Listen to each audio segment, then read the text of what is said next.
What if the reason you can never truly satisfy your desires isn't actually because you're greedy, but because you are fundamentally misunderstanding what a desire actually is? Oh, that is the big question, right? Right. I mean, think about that feeling of being on a treadmill.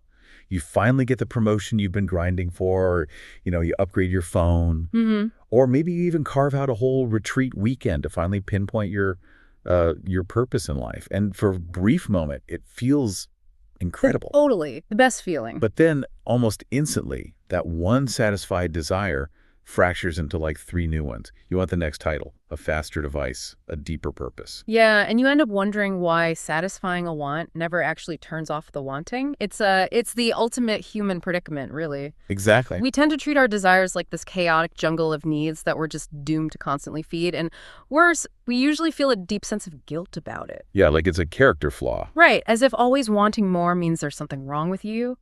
We view our infinite cravings as a curse. Well, for this deep dive, our mission is to completely reframe how you understand human motivation. We are unpacking a proposition by Amar Charani, and it's called the Pyramid of Desires. It's a fascinating framework. Okay, let's unpack this. Because Charani presents a roadmap to flip our understanding entirely. Instead of viewing endless wants as a burden, we can turn that infinite craving into an incredibly powerful engine for a fulfilling life. But to even begin flipping that script, we have to zoom way, way out, like incredibly far out. How far are we talking? Well, before we look at why you want a better car or, a more meaningful career, we have to strip desire down to its absolute fundamental level. We have to move from your personal feelings of wanting down to the microscopic and actually even the cosmic scales. Wait, cosmic? Like space? Yeah, the premise here challenges our whole definition of motivation. Charani suggests that desire might just be the core of existence itself, like the literal propellant for evolution. Okay, that is a huge claim. Right. But think about it at the cosmic level. Natural forces, positive and negative, they attract and expand matter. Particles come together to form evolved structures, or they push apart to expand the universe. I mean, I guess. But are we calling gravity a desire? It asks a profound question, honestly. Isn't physical attraction between particles the result of an inherent desire to be attractive? Okay, I see where this is going. Obviously, science isn't claiming subatomic particles possess human consciousness, but when we move up from particles to organic nature, this existential movement becomes impossible to ignore. Right, like basic biology. Exactly. The biological imperative to survive and reproduce is a visible, localized desire that fuels evolution. The cockroach is the perfect grounding example for this.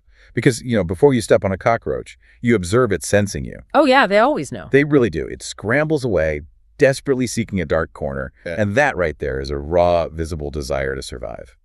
But then you look at the botanical world and things get wildly complex. What New Zealand study? Yes. Yeah, so University of Miami biologist Nathan Muchala conducted this study on native flowering plants in New Zealand. And these plants rely on birds for pollination. And what Muchala documented is just astonishing. I mean, these flowers don't just passively exist. Right. Over time, they physically respond to the needs of the animals doing the best job of spreading their pollen.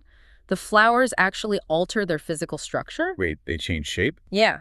They develop wider or narrower access to their nectar specifically to accommodate the exact beak shape of a particular bird. They literally reshape their own anatomy.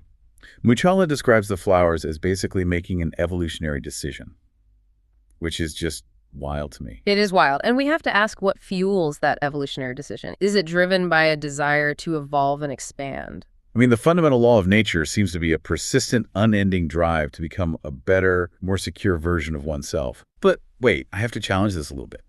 Are we saying desire is essentially the gravity of consciousness? Like, it makes sense for a human to have a drive to improve, but saying a flower or a subatomic particle has desire, aren't we just anthropomorphizing basic survival instincts in physics to make a philosophical point? What's fascinating here is that Charani leans right into that debate. I mean, you can argue all day whether a plant's evolutionary adaptation is truly driven by conscious desire, or if desire exists inherently in, inanimate universe-building matter. Right, it's a deep philosophical rabbit hole. It really is. But what we can agree on, without a shadow of a doubt, is that in humans, this evolutionary drive has expanded into something vastly more complex than mere biological survival. Definitely. We aren't just surviving, we are actively desiring complex emotions, abstract thoughts, and future dreams. Which brings us directly to the human scale. Because that evolutionary drive explains the New Zealand flower changing its corolla to survive. But it does absolutely nothing to explain why a human being might choose to, say, fast for a political cause. Exactly. Or endure sleepless nights obsessing over a startup company. Biological survival simply cannot account for human complexity. Nobel laureate Bertrand Russell actually famously said, "All human activity is prompted by desire." It's a great quote. Yet for decades, our psychological models were based on a highly mechanical view of humanity. What do you mean by mechanical? Well, the prevailing idea was that if we are just products of biological evolution, our highest desires are merely complex, dressed-up versions of basic animal needs. Enter Abraham Maslow and his famous hierarchy of needs. Right, the classic triangle. Yeah, anyone who has taken Psych 101 has seen the triangle. Maslow proposed that desires are progressive. You start at the broad base with physiological needs: food, water, shelter. The basics. And once those are securely met, you supposedly unlock the next level up. Psychological needs, then self-esteem, and eventually at the very peak, self-actualization. It treats human beings essentially as consumers looking to unlock sequential stages of a video game. That is a perfect way to put it. But Tehrani completely deconstructs this latter. He maps out 33 distinct human desires, but they aren't structured as a strict hierarchy you climb. Okay, so how are they organized then? He organizes them into 4 dynamic layers that interact simultaneously, not one after the other. First, you have the 16 basic desires. This is the raw fuel. What kind of things are in this 16? It includes things like acceptance, accumulation, autonomy, curiosity, nourishment, and status. We feel these instinctively. Okay, that makes sense. Then, as we develop and realize our power to consciously choose, a second layer emerges: the 10 essential desires. And what do those do? These are the tools necessary to play what Tehrani calls a creator role in life. They include innovation, beautification, exploration, and construction. Oh, I see. So you don't necessarily need a beautifully decorated room or a groundbreaking invention to survive biologically. Right. But you absolutely need those desires to thrive and build civilization. They act as the machinery that channels those raw, basic desires. Okay, so that's 2 layers. What's next? Then we hit the 3 fundamental desires: happiness, success, and fulfillment. Wait, those are desires. They sound like outcomes. Well, think of these like the dashboard gauges in your car, or nature's neurological reward system. When you utilize your essential desires effectively, your brain releases dopamine and serotonin. So they're the physiological reward for action, not the overarching goal itself. Exactly.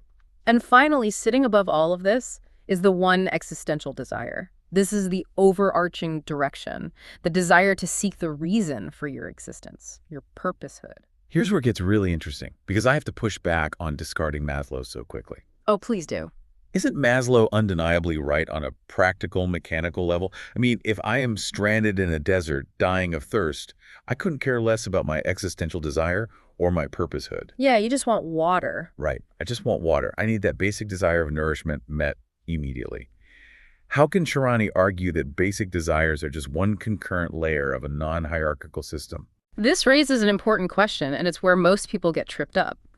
If you were dying of thirst in a desert, your biological vehicle unquestionably needs water to keep operating. Obviously. Tehrani's model doesn't deny the physical necessity of water. It completely redefines the purpose of the water. Okay, how so? In Maslow's mechanical view, securing the water is the end goal. You survive the jungle, game over, you win. Right. But in the potentiality view, basic desires are merely the raw fuel for our higher functions. You don't drink water just to exist. You drink water so your biological engine has the fuel to go innovate, to build relationships, to ultimately execute your existential purpose. Oh, wow. So the basic desires are the gasoline, not the destination. Precisely. And to back that up, the psychologist Stephen Rice studied data from over 6,000 people worldwide and effectively proved there is no actual hierarchy to basic desires. 6,000 people. That's a huge sample. Yeah, and he found that every single person is uniquely driven by different intensities of those basic desires. People routinely trade physical safety for their ideals. That's true. I mean, we see individuals willing to lay down their lives for a cause or go on hunger strikes for justice. Exactly. And that reality shatters the rigid idea that you must fulfill physical safety and nourishment before you can care about self-actualization. Right, because if that were true, nobody would ever do a hunger strike. Exactly. If you view humanity merely as native creatures trapped in a jungle of life, then basic survival is everything. But if you view humans as beings of limitless potentiality, those basic desires are just the starting materials. Okay, I follow the mechanics of the 33 desires, and the idea that basic needs are just fuel makes a lot of sense. But that brings up the next massive hurdle. Which is? Now that we know what these desires are, we have to answer why they never seem to turn off. I mean, why isn't fulfilling a basic desire enough? Why are human wants infinitely expanding? Chirani points to 3 specific desire traits for this. These traits act as multipliers, and they impact all of our desires, making them truly infinite. Okay, what's the first trait? The first trait is betterment. This is the qualitative shift. Whatever we achieve or possess, we quickly adapt to it, become unsatisfied, and demand something of higher quality. The second trait is excessiveness, which is the quantitative shift.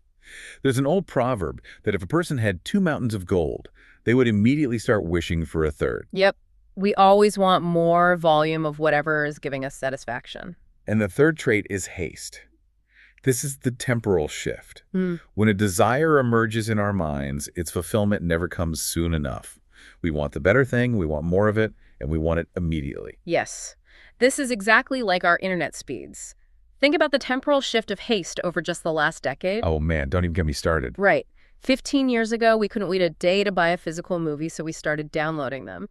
Then waiting an hour for a download wasn't fast enough, so the technology evolved to stream them instantly. And now if we click a 4K movie and the stream buffers for like 2 seconds, we are furiously screaming at the screen. It's so true. The qualitative betterment, the quantitative excessiveness of content, and the haste of delivery are all infinite. It's the perfect illustration.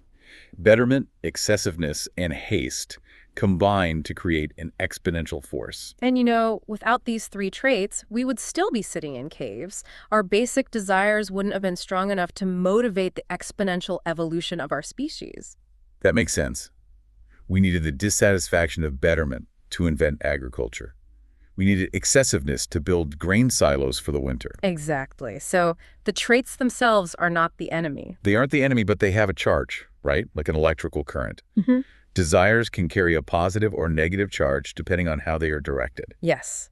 Instead of the old cliche of a wild horse running off a cliff versus a tamed steed, let's think about it mechanically, like raw combustion. Raw combustion is a great analogy. Uncontained, it's a negative desire, it's a house fire. It burns through your resources, destroys your peace of mind, and leaves you with nothing. But that exact same raw combustion, when positively contained within an engine block, drives the vehicle purposefully forward. Let's take the basic desire for nourishment. If your existential purpose, your engine block, is to be an elite marathon runner to inspire others to physical health, then the desire for nourishment carries a positive charge when you mindfully consume the exact carbohydrates and proteins needed for that goal. Right, it's contained fuel. But if that desire loses its container, if it becomes uncharged by purpose, you might start eating indiscriminately, driven purely by the traits of excessiveness and haste. It becomes a house fire that actively destroys your ability to run. And we've now identified the core mechanism of the problem. Our desires are inherently infinite because of betterment, excessiveness, and haste. Right. And because most of us haven't defined our existential purpose to contain that energy, those infinite desires just burn out of control. We end up stuck on that treadmill in the jungle of life, working stressful, meaningless jobs just to afford more things to feed an uncontained fire. We are burning our resources just to create more combustion. Exactly. It's exhausting. So what does Chirani offer as the mechanical solution to this infinite loop? He introduces a massive paradigm shift. To fix the system, we must literally flip the pyramid. We transition from the pyramid of desires to the pyramid of values. Okay, let's unpack this. Because in the standard jungle of life, society teaches us to start at the bottom of the pyramid. Focus entirely on basic needs. Right. Secure the salary, buy the house, accumulate status. Then hopefully, maybe when you're retired on a golf course, you'll finally have the bandwidth to think about your existential purpose. Yeah, that's the standard model. But flipping the pyramid means you invert that entire process. You start at the very top. Start with the existential. Yes. You first define and satisfy your existential desire, finding your purposehood. When you establish that purpose first, it acts as an expansive downward funnel. And what happens to the other desires? Well, those fundamental desires, happiness, success, and fulfillment, they immediately stop being targets you have to chase. They naturally become the physiological byproducts of executing your purpose. Oh, I love that. So once your existential purpose is set as the overarching framework, it dictates exactly how much of your basic desires you actually need to consume. The fire is contained in the engine block. Exactly. You are no longer relentlessly accumulating just for the sake of excessiveness. And Sharani illustrates how this shift in values shapes our basic desires by categorizing human behavior into 4 archetypes. The consumer, the destroyer, the martyr, and the creator. Let's break those down. Sure. Sharani applies these archetypes to powerful basic desires like sex, showing how a consumer uses it casually for immediate gratification. A destroyer weaponizes it. A martyr denies it completely, while a creator uses it intentionally to build deep bonds. But this framework maps onto absolutely every basic desire we have, especially in our modern careers and finances. Oh, 100%. Let's apply it to the basic desire for accumulation or wealth. Okay, so for a consumer lost in the jungle, their core value is that money is a tool for status. Because of the traits of betterment and excessiveness, there is never enough. They buy the luxury car, immediately want the yacht, and are perpetually stressed trying to fund the next upgrade. Right. They just consume. Then a destroyer values accumulation so highly that they view it as a zero-sum game. They will bankrupt a partner, exploit their employees, or, ruin the environment just to ensure their pile of gold is the largest. Just burning everything down. Yeah. Then you have the martyr. The martyr believes that the desire for wealth is inherently evil. They refuse to participate in the economy, give away everything to the point of their own detriment, and spend their lives struggling unnecessarily because they've starved their own engine of fuel. Which doesn't help anyone. But the creator, however, operates from the flipped pyramid. The ideal archetype. Right. The creator's value is that wealth is merely a functional tool used to execute their existential purpose. Oh, give me an example of that. Well, if their purpose is to build sustainable housing for low-income families, they enthusiastically accumulate the exact amount of capital required to fund that vision. They don't hoard beyond what serves the purpose, and they don't impoverish themselves. The existential value dictates the precise flow of the basic desire. That makes perfect sense. Let's look at leadership through this lens. Sharani contrasts a historical figure like Nelson Mandela with your stereotypical ruthless corporate raider. Mandela was driven by a concept Sharani calls selfish altruism. Selfish altruism is a brilliant mechanical concept. It's the recognition that your own highest personal fulfillment, the selfish part, is inextricably linked to the elevation and freedom of others, which is the altruistic part. Right. Mandela utilized his basic desire for power and autonomy. He didn't shy away from it as a martyr would. No, he needed that power. But he used that power entirely to execute a massive existential purpose for his nation. Compare that to a selfish business leader who accumulates power purely for ego and personal achievement. The corporate raider is a consumer or a destroyer. Mandela was a creator. If we connect this to the bigger picture, this model fundamentally shifts the trajectory of humanity. The mechanical theories that insist we are driven upward by basic survival desires anchor us to our genetic past. They doom us to an animalistic state of perpetual stress, anxiety, and resource hoarding. Exactly. But the pyramid of values acts as a magnet, pulling humanity forward into the future. It highlights the profound difference between being pushed by animal instincts from below and being pulled by limitless potentiality from above. So what does this all mean for you listening right now? It means the treadmill is an illusion. You do not have to be a slave to infinite basic desires that biology designed to never be satisfied. That's right. By defining your existential why first, by establishing your purposehood, you can tend the combustion. You take that same infinite restless energy that keeps you scrolling on your phone or obsessing over your status, and you channel it into an engine for gratitude, ease, and profound abundance. And this leads to a crucial realization about how this shift becomes permanent. When you intentionally shape your basic desires with the positive values of a creator, something incredible happens neurologically over time. What happens? Those conscious, deliberate values eventually migrate into your subconscious. They solidify into automatic, empowering beliefs that direct your daily decisions without you having to, white knuckle your way through life. Oh, so it stops being a struggle. Exactly. Yeah. So this raises an important question to leave with today. Take a hard look at the automatic beliefs running in the background of your subconscious right now. Are they merely the uncontained echoes of basic, infinite cravings that the world told you to endlessly chase? Or are they the deliberate, purpose-built values of the creator you actually have the potential to be? Wow. It's all about realizing you have the power to rebuild the engine. You don't have to stop wanting things. You just have to want the right things for the exact right reasons. Thanks for joining us on this deep dive. We'll catch you on the next one.